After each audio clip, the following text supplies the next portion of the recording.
Hola para todos, mi nombre es Lorena Zúñiga López, soy la coordinadora del Semillero de Investigación y Creación Audiovisual de Uniconfacauca Sicauca de la Corporación Universitaria Confacauca de la ciudad de Popayán. El día de hoy me acompañan Juliana Devia y Andrea Montenegro, egresadas del programa Semilleristas, vinculadas también a este proceso de investigación. Contarles un poco del semillero. El semillero se funda en el año 2016, enfocado necesariamente a la comunicación comunitaria y su derecho a la paz en los territorios que han vivido el conflicto armado en el Cauca.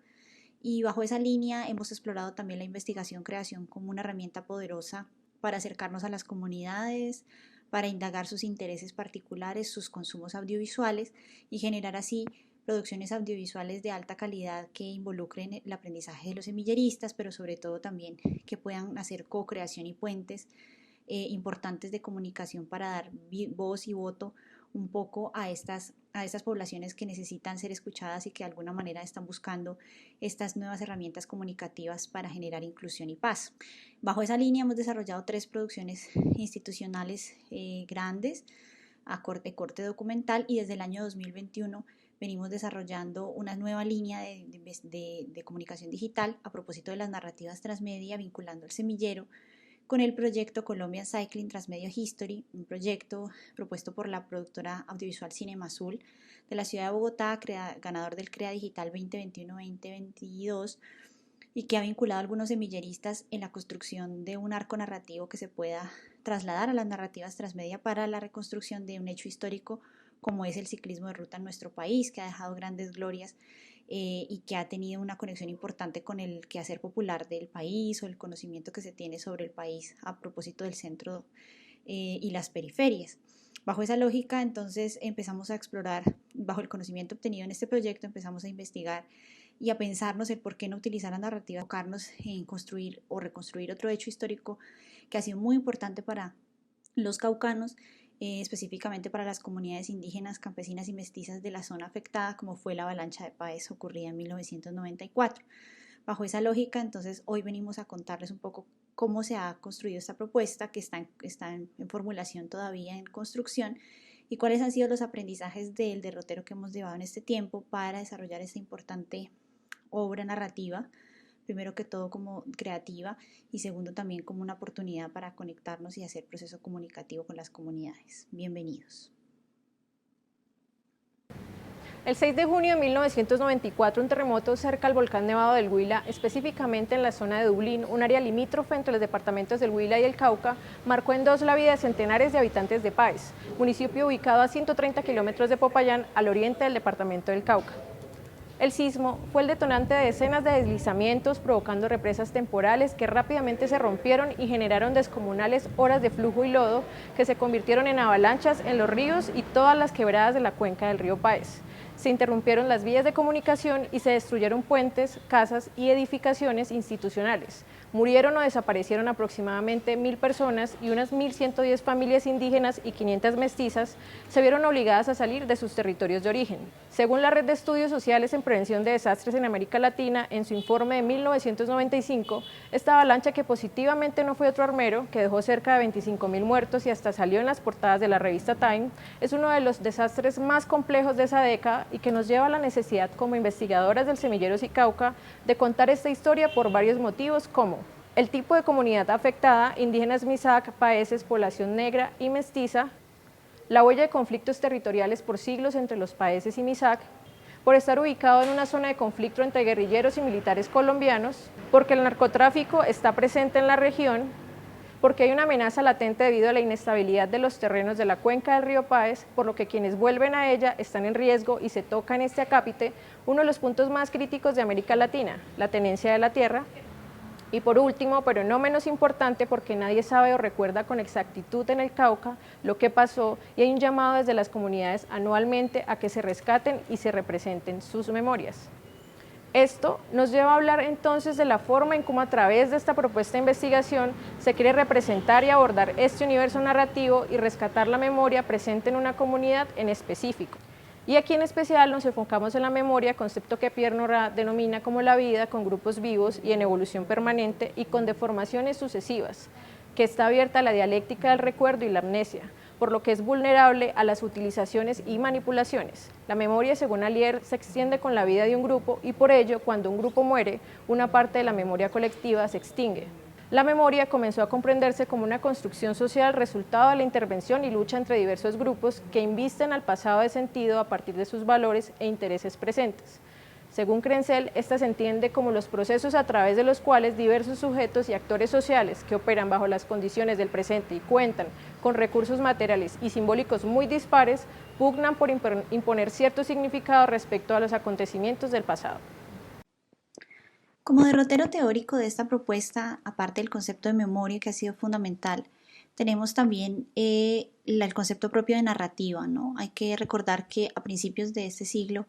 empiezan a ver, y finales del siglo pasado, empieza a ver la nueva concepción sobre la narrativa como un proceso que es inherente al ser humano, pero que también encierra un proceso comunicativo. Debemos recordar que este proyecto de investigación está marcado en un proceso más comunicativo que también busca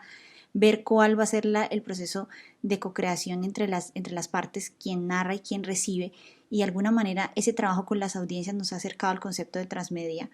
un concepto que se va a ir fortaleciendo a partir de la primera década de este siglo, apalancado en otros conceptos como pueden ser convergencia, como puede ser la transmedialidad entendida como un proceso posterior a la multimedialidad, a todos estos estudios que hacían Jenkins, que hace Castells y que seguramente también retoma Salaverría en español. Y estos procesos nos han permitido pensar en una narrativa transmedia que busca contar una historia a través de múltiples plataformas, donde cada plataforma está aportando un conocimiento nuevo sobre un tema y donde necesariamente todas convergen, pero no necesariamente el disfrute de las audiencias o de los seguidores va a tener que ser a propósito de ver todo el arco narrativo que existe allí. Bajo esa lógica de fragmentación, pero también de coordinación, nos hemos enfrentado para tejer literalmente con las comunidades la construcción de una memoria que está fragmentada, que se encuentra de alguna manera extendida por múltiples factores, empezando por el tema geográfico. Hay que recordar que a partir de este hecho trágico muchas de las comunidades se fragmentan y tienen que pasarse a otros territorios, pero también la fragmentación de la memoria cuando no es oficial, como lo estaba mencionando antes, sino que se convierte en un tejido social que tiene una mutación y que a lo largo de estos 30, 40 años pues ha sufrido muchas modificaciones. Bajo esa lógica, la narrativa transmedia funciona muy bien porque nos permite tomar esa figura líquida de esta memoria que no está muy bien constituida y darle muchas formas a propósito de múltiples plataformas que se adaptan también a los gustos de diferentes tipos de audiencia que pueden seguir co-crear y seguir este tipo de historia. Y finalmente, cómo se va a entregar a través de los canales digitales para recibir una retroalimentación que en buena parte va a ser muy importante para seguir este ejercicio creativo y co-creativo con las comunidades. Entonces, estos conceptos han sido fundamentales para la formulación teórica, aparte obviamente de todos los conceptos metodológicos que podríamos encontrar, como puede ser la IAP, la investigación acción participante, que aunque es muy tradicional en nuestros territorios ha sido fundamental para poder llegar y saber trabajar con respeto en las delicadas formas de las víctimas o de las personas que han sufrido este tipo de procesos, y también para el trabajo comunitario en zonas muy específicas, por ejemplo dentro del pueblo Nasa o dentro de los pueblos mestizos que tienen sus propias formas de ser y de trabajar. También tenemos pues todo el tema de la investigación de la comunicación comunitaria como forma, ¿no? La posibilidad de ingresar a las comunidades con un respeto importante, pero también teniendo en cuenta una jerarquía y una forma del hacer y del contar. Y eso también lo queremos trasladar dentro de la narrativa. No necesariamente todas las piezas van a ser digitales,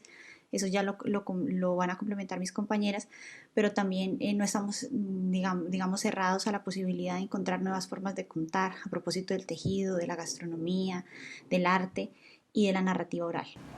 Es así como el proyecto Escarabajos se posiciona como un antecedente, como un estudio de caso realizado previamente por el semillero para traer esos elementos importantes para esta investigación sobre la avalancha de Páez,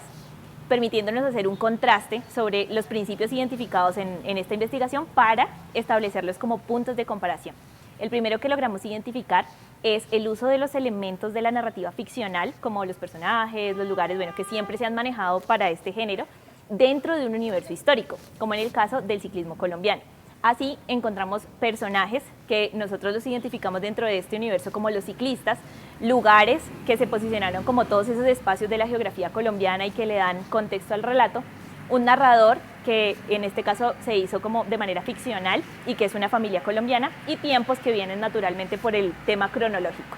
Así los pudimos replicar en el caso de Páez, ya sabiendo que los habíamos identificado allá,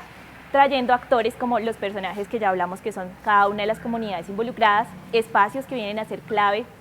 en el desarrollo del suceso, y así cada uno de estos elementos de nuevo en una reconfiguración de este universo que es no ficcional, pero que se basa en estos principios ficcionales. Así nos permitimos armar un relato. Luego también identificamos un papel activo de las audiencias como co-creadoras y prosumidores en el contexto transmedia. Esto es básico dentro de un contexto transmedial, pero nos permitió involucrar a través de teorías como la memoria, la construcción de memoria, el papel activo que la comunidad cumple. Y es así como en Escarabajos descubrimos la multiplicidad de audiencias. En este caso, por ejemplo, nos permite identificar que un tema que podría ser ciclístico,